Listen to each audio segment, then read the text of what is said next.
Hi students.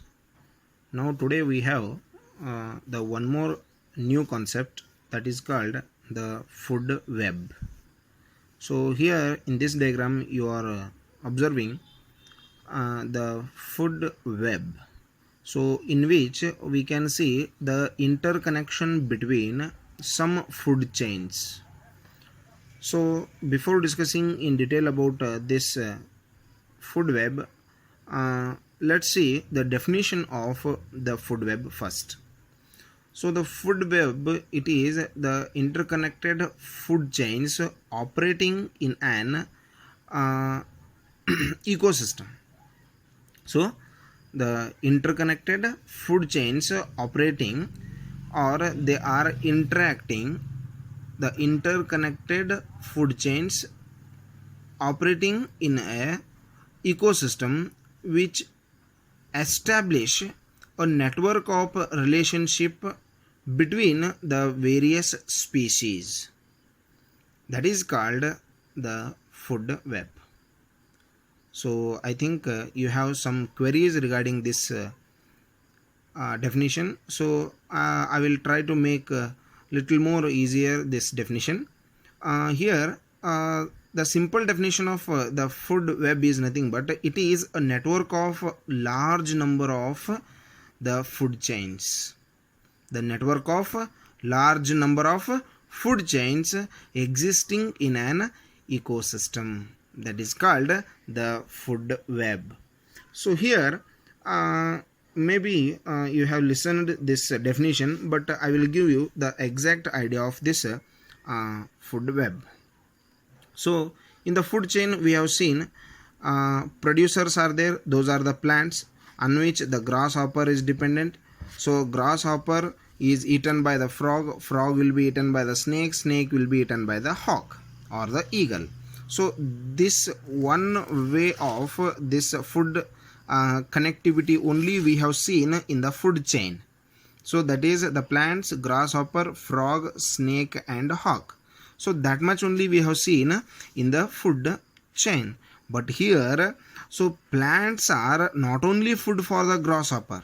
So plants are the food for the rabbit, and the plants are the food for the rat. The plants are the food for the birds, and even more number of the animals are there which are depending on the plants. So you can see, take here the goat, you can take the example of sheep, or you can take any other animal that is depending on the plant products or the plants. So here, so on the plants the grasshopper is dependent, on the plant the rabbit is dependent, on the plant the rat or the mice is dependent, on the plant the birds are also dependent. That is, the seeds which are produced by the plants, those are eaten by the birds, and the mice and the products of the plants are eaten by the rabbit also, that is also by the goat. You can take one more example here. So like this, the interconnectivity of the many, so here plants, rabbit and hawk, plants, mice. So here you can take the plants are eaten by the mice, and mice is eaten by the snake, and snake is eaten by the hawk.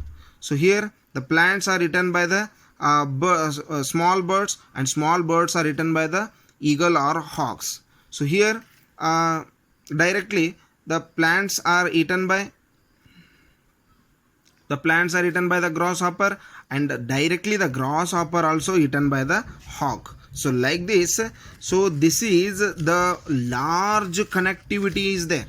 So in this system or in this unit, large amount of connectivity is there in between the different organisms. So this is not only a simple chain by like the plant, grasshopper, frog, snake and hawk. So this is a network of large number of food chains. So this is the number of this is the network of large number of food chains in an ecosystem. So that is called the food web.